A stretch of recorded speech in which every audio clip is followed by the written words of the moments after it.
感謝主，由上一周開始，我哋就開始進入到啟示錄嘅第4章。唔知道弟兄姊妹有冇覺得有個特別，或者你哋有冇留意到啟示錄第1章同埋第4章係有一啲地方幾相似嘅。特別約翰睇到2件好重要嘅事。喺第1章第10節，佢話當主日佢喺靈裏邊聽到大吹號嘅聲音，佢就轉過身嚟，佢見到7個金燈台，同埋行走在金燈台中間嗰位好像人子。喺第1章，佢睇到地上嘅境況，佢唔係睇到好多社會嘅問題，佢唔係睇到好多世界嘅問題，佢唔係睇到好多個人嘅問題。雖然佢在拔摩海島上，雖然佢遇到好大嘅難處，雖然當時亞洲嘅國教會、亞細亞嘅國教會實在唔係一個好嘅光景，不過佢仍然見到嘅係神嘅心意，神嘅旨意係7個金燈台，同埋行走喺金燈台中間嘅人子。到第4章，約翰又睇到啲嘢喎。約翰嘅話繼續嚟講，佢話我睇見，我又聽到後邊有大聲音，佢就話睇見乜嘢咧？佢睇見有個寶座，同埋坐在寶座上嘅。換句話嚟講，係嘅，一陣間我哋會講落去，上面好多嘢睇嘅，天上係咪？又有彩虹啊，又有玻璃海啊，又有24位長老，究竟呢啲長老係咩天使啊？呢4活物究竟係代表被造之物係點樣？我哋好容易受嗰啲嘢吸引。但係約翰一開始一睇到嘅嘢，就係睇到有一個寶座安置在天上，並且上面有一位坐寶座嘅。換句話嚟講，第1章、第4章就話俾我哋聽，約翰所見到嘅2個好重要嘅圖畫。一個圖畫係關於地上嘅，地上嘅就由金燈台同埋行走在金燈台中間嘅人子作為代表。喺天上嘅就係寶座同埋坐在寶座上嘅嚟做一個代表。換句話嚟講，神所關心嘅，或者作為一個基督徒，作為神嘅兒女們，我哋喺地上應該關心嘅係乜嘢？喺天上應該係關心嘅乜嘢？當然啦，呢2個睇見都係因為約翰在靈裏。如果唔係約翰在靈裏，佢所見到嘅都係消極嘅。或者見到嘅都係一啲奇怪嘅東西、奇異嘅東西、特別嘅東西。唯有在靈裏，我哋先係真正睇到神所要我哋睇到嘅。好冇？呢個時候，我哋低下頭有個禱告，將我哋嘅人都轉回到靈裏，讓我哋唔好在意其他嘅事，唔好在意喺度邊個喺度講，或者話講得好唔好，讓我哋真係有呢個真實嘅看見。我哋一同有呢個禱告。親愛嘅父神，我哋求你就喺今日主日，你將我哋帶回到靈裏邊，叫我哋真係看見你所叫我哋要看見嘅。今日地上太多事情發生，係好叫我哋分心，好叫我哋注意其他嘅人事物。我哋覺得好多嘢都好重要，但其實原來喺你嘅心中，只有7個金燈台，同埋行走在金燈台中間嘅人子。在天上，我哋可能會諗到好多嘅事物，甚至好冇美麗嘅光景，好奇特嘅事情。但求你將我哋帶回到靈裏邊，讓我哋所在意嘅係你嘅寶座同埋坐寶座嘅嗰一位。求你祝福以下呢段時間，俾我哋都能夠有咁樣屬靈裏邊眼睛嘅開啟，看見你要我哋所看見嘅，聽我哋嘅禱告，奉主嘅名，阿門。今日我願意繼續嚟分享啟示錄嘅第4章。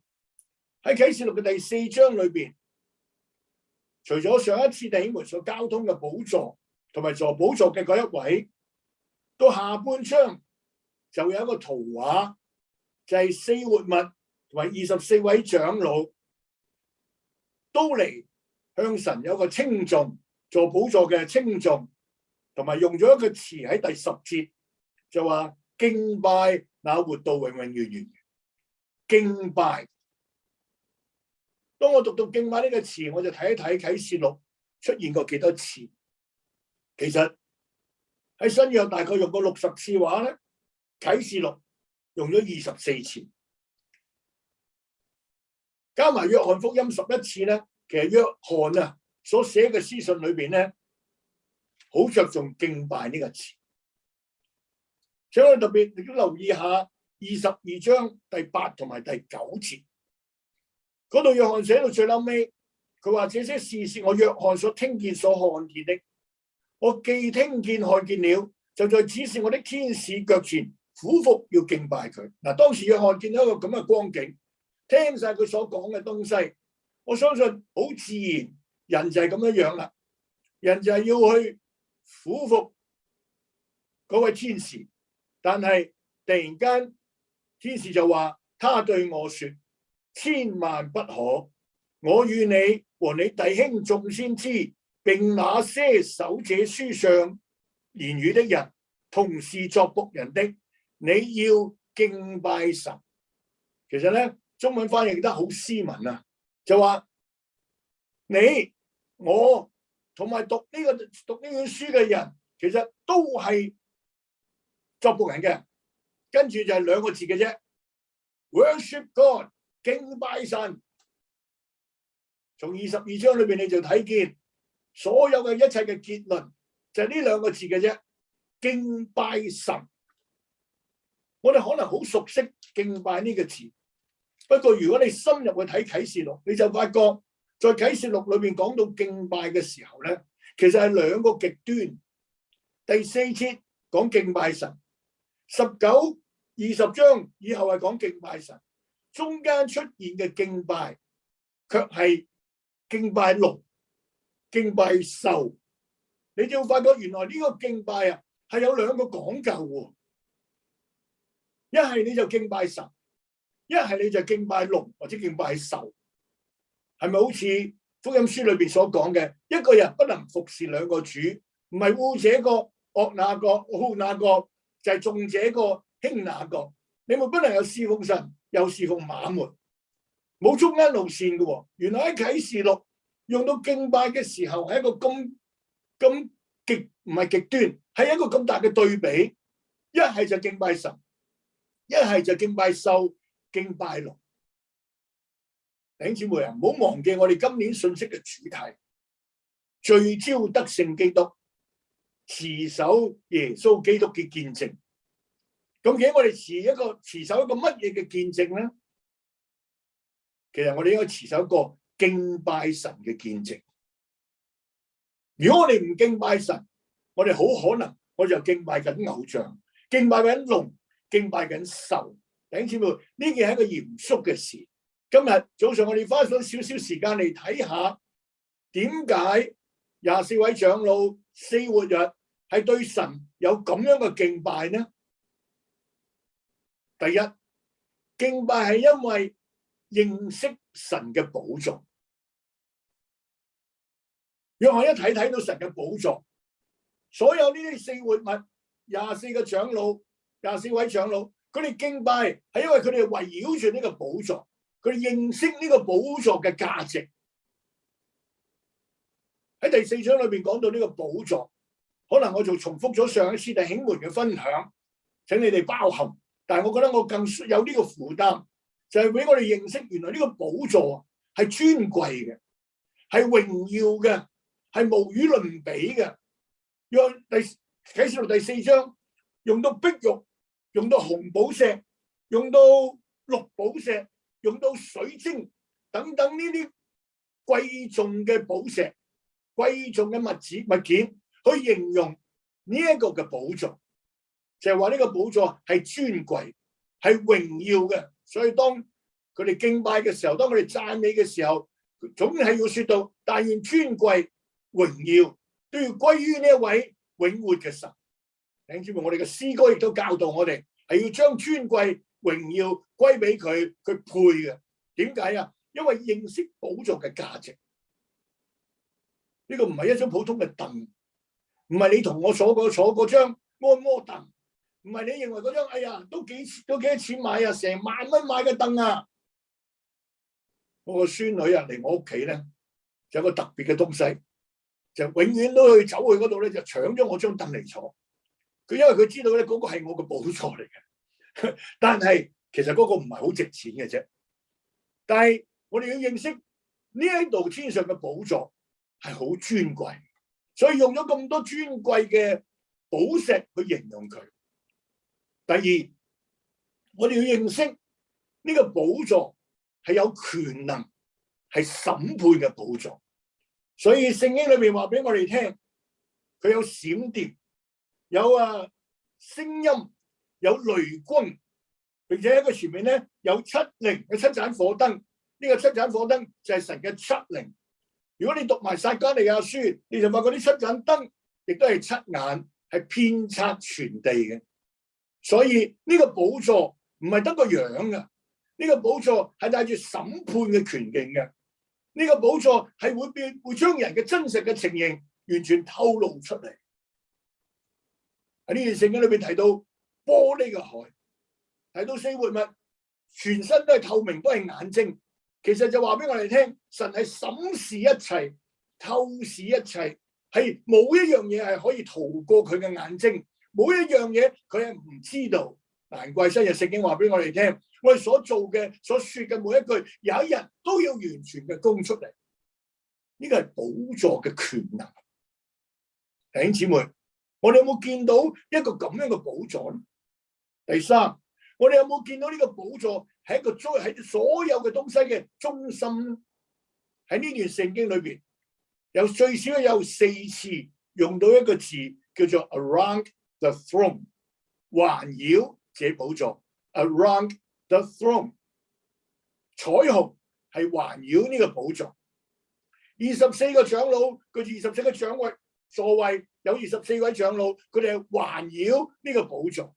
四活物環繞呢個寶座，到第5章，千千萬萬嘅天使環繞呢個寶座。弟兄姊妹啊，我讀完嘅時候我好有感覺，寶座就係嗰個中心，係 around the throne。 我哋係咪都圍繞呢個寶座咧？我哋嘅生活係圍繞自己，生活係圍繞我哋自己嘅家庭，圍繞我哋嘅前途，因為我哋真係圍繞住寶座咧。約翰認識呢個寶座，見到呢個寶座，所以跟住落嚟，佢就記載咗嗰個敬拜嘅場面。唔單止係咁，第二個點解會有敬拜啊？係因為認識咗嗰位坐寶座的。請我哋讀第4章，跟住落嚟嘅呢幾節嘅經節，第8節開始。四活物各有6個翅膀，遍體內外都滿了眼睛，他們晝夜不絕的說：聖哉，聖哉，聖哉！主神是昔在、今在、以後永在嘅全能者。喺四活物呢一個嘅敬拜裏邊，喺呢個嘅宣告嘅裏邊，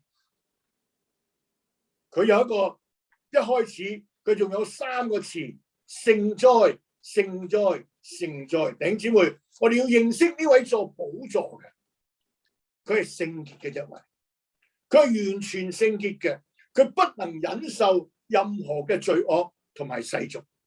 唔單止係咁，呢個聖潔嘅亦都話俾我哋聽，佢係超凡嘅，佢係超過一切嘅，佢係與別不同嘅，佢係獨一嘅。弟兄姊妹，聖哉，聖哉，聖哉！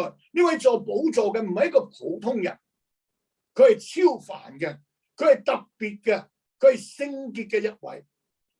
第二，喺佢嘅讚美裏邊，喺佢哋嘅敬拜裏邊，佢話佢係全能者 ，Lord God Almighty， 係全能嘅一位，唔止係有能力啊，係全能嘅。即係換句話嚟講，冇任何問題佢係解決唔到嘅，佢係可以乜嘢佢都得嘅，在他無難成嘅事，在他凡事都能。弟兄姊妹啊，我哋有冇認為我哋嘅神係全能者咧？我相信我咁講，大家都會同意佢係全能者。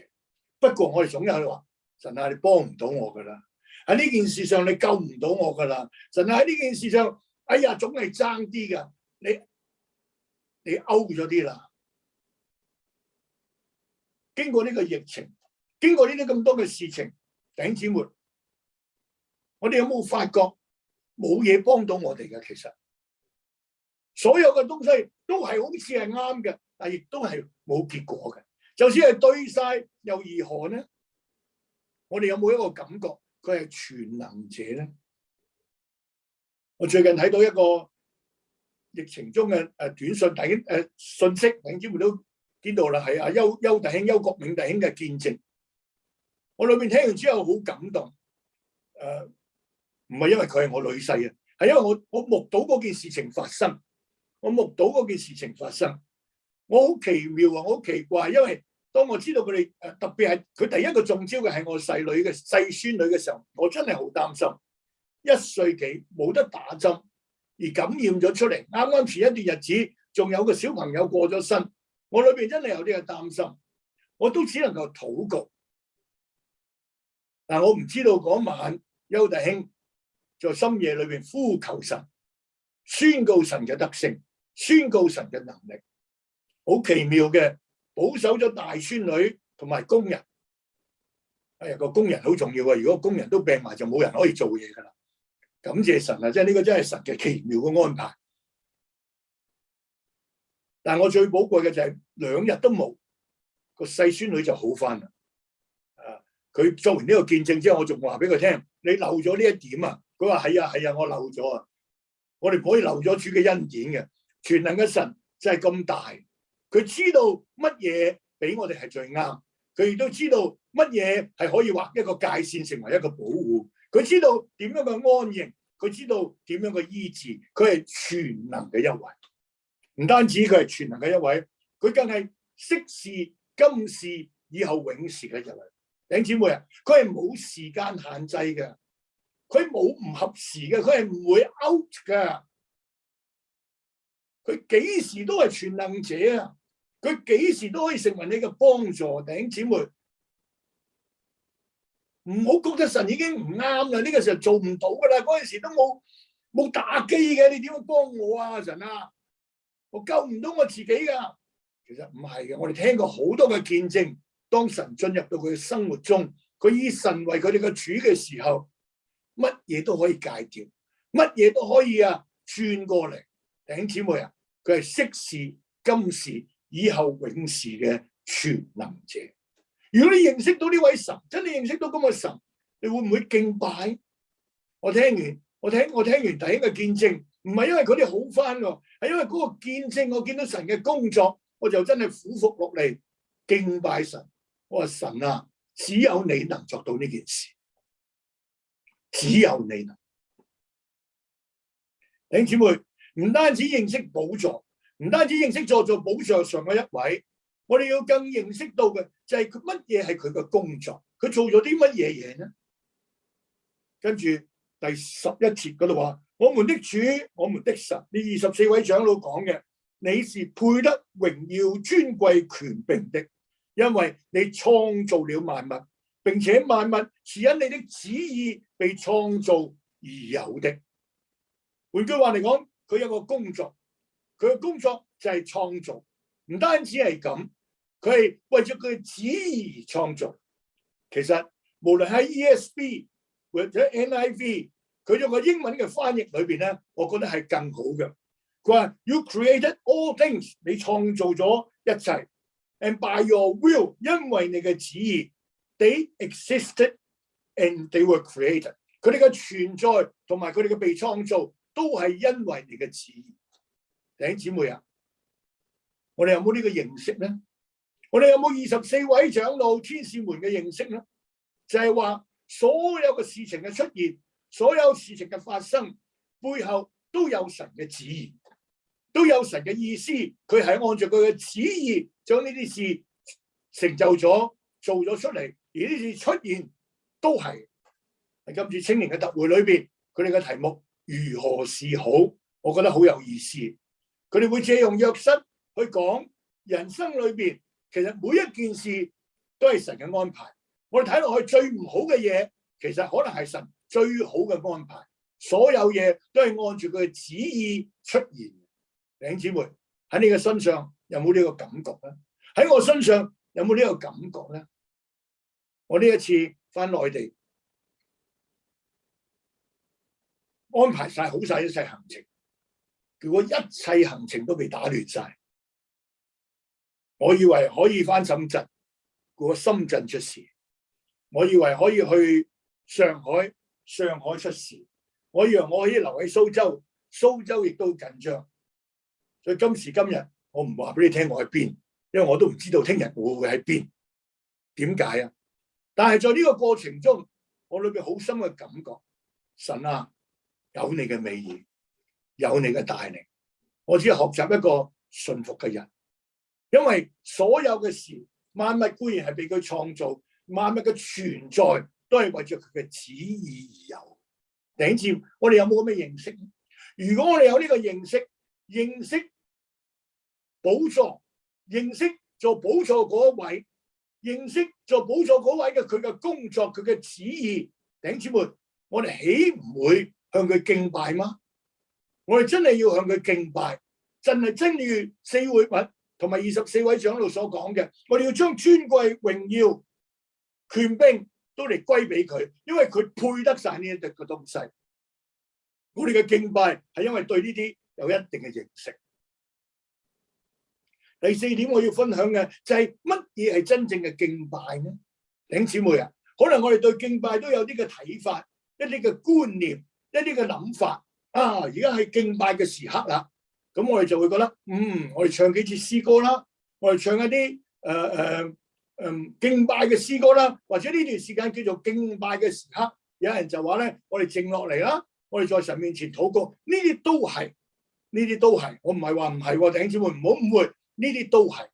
不過喺啟示錄第4章，我想一同嚟讀，再讀第10節。那24位長老就俯伏在他寶座的面前，敬拜那活到永永遠遠的，又把他們的冠冕放在寶座前。喺呢一度，佢提到敬拜。第10節，敬拜之前，佢亦都提咗一個詞，叫做俯伏。唔知道你哋有冇留意，敬拜係同俯伏係連埋一齊。你讀7章第11節，我唔同大家一齊讀啦。你留意下11章16節、22章第8節，都將敬拜同俯伏擺埋一齊。乜嘢嘅俯伏啊？俯伏就係伏於地，面伏於地。換句話嚟講，呢個人唔係再站立噶啦，呢個人係倒在地上。點解會係咁啊？因為係對寶座嘅認識。如果我哋認識到寶座真係審判嘅一位，我哋豈唔伏喺神嘅面前嗎？我哋有咩能夠站立咧？我哋每日都犯罪，每日都得罪神，我哋豈唔要伏落嚟敬拜主嗎？我哋如果真係認識呢位全能者，佢係全能嘅。弟兄姊妹，正如我所講，我聽咗邱弟兄嘅見證之後，我自己就即刻俯伏喺主嘅面前，跪喺床前，我就話神啊，感謝你，你係全能嘅一位，係認識佢而俯伏落嚟。第三，如果我哋認識佢，一切都有佢嘅旨意。無論我今日嘅感覺遇到係點，無論我今日情形係點，無論我今日走到乜嘢嘅情形，可能我哋好難過，可能我發覺有好多嘅無助，可能我哋有好多嘅沮喪。但係如果我哋認識到一切都係出於神，並且有佢美好嘅旨意，正如聖經所講，佢叫我哋嘅唔係降災禍嘅旨意，係賜平安嘅旨意，叫我哋將來有盼望。弟兄姊妹，如果我哋真係咁有咁嘅認識，每一件事發生喺我哋身上，我哋係咪應該撲倒落嚟？弟兄姊妹，我哋唔撲倒，係因為我哋唔夠認識啦，因為我哋真係唔肯放下自己。你幾耐冇試過撲倒？有陣時我見到啲西藏嗰啲人行幾步就有個就五體投地啦，起身再行幾步有個五體投地啦。我哋會話佢哋，我哋話哎呀，你太宗教啦，你太過儀式啦。弟兄姊妹，我哋行咗一生，我哋有冇俯伏落嚟咧？我行咗咁多個路，我哋冇俯伏過嚟咧？今年我哋行咗3、4個月啦，我哋有冇俯伏喺地上認識呢個寶座，認識呢位坐寶座嘅，認識一切都有佢嘅美意。第二個大點，我哋翻到第10節，佢哋話唔單止有俯伏呢個詞，佢話24位長老就俯伏在坐寶座面前，敬拜那活到永永遠的，又把他們的冠冕放在寶座前。有解經家話呢個冠冕唔係真係冠冕嚟嘅，係一個華冠花冠嚟嘅啫。OK， 唔緊要，其實就話當24位長老嚟敬拜佢嘅時候，佢係將佢哋嘅冠冕頭上嘅華冠又好，花冠又好，係拎咗落嚟，放到呢個真正嘅寶座面前。換句話嚟講，嗰啲華冠就係以佢引以為傲嘅嘢，係佢得勝嘅經歷，係佢覺得佢比別人好嘅。好似站喺台上，我哋見啲奧林匹克得獎者，唔單止帶個牌，有時要帶個冠，哇，真係叻啊，真係有本事啊，真係有能力啊。但係真正嘅敬拜係將你嘅華冠放在寶座前。弟兄姊妹，你有冇將你最引以為榮嘅、最有把握嘅、你認為最叻嘅、你認為你自己最啱嘅判斷、你嘅眼光、你嘅諗法，你話一定係咁噶啦，一定啱嘅，我哋做嘢，連呢一個東西，你冇因為敬拜而放到寶座前。求主憐憫我哋，有首詩歌話俾我哋聽：樂哉能向寶座投下所有嘅冠冕，只有佢嘅寶座係永恆，只有佢嘅寶座係榮耀嘅，只有佢嘅寶座係有權能嘅，只有佢嘅寶座係坐喺上面嘅，係活到永永遠遠嘅，只有佢嗰個坐喺嗰度嘅係聖嘅，只有坐喺嗰個寶座上面嘅先係一切所圍繞住嘅。弟兄姊妹，佢有旨意，並且佢因佢嘅旨意叫所有事情發生喺我哋嘅身上。弟兄姊妹，如果我哋真係認識佢，我哋就會將我哋一切自以為是有把握嘅東西傾倒在佢嘅寶座處，承認佢係神。真正嘅敬拜係俯伏同埋放下，真正嘅敬拜係我哋嘅倒落嚟，同埋承認佢係神，承認係嗰位全能者。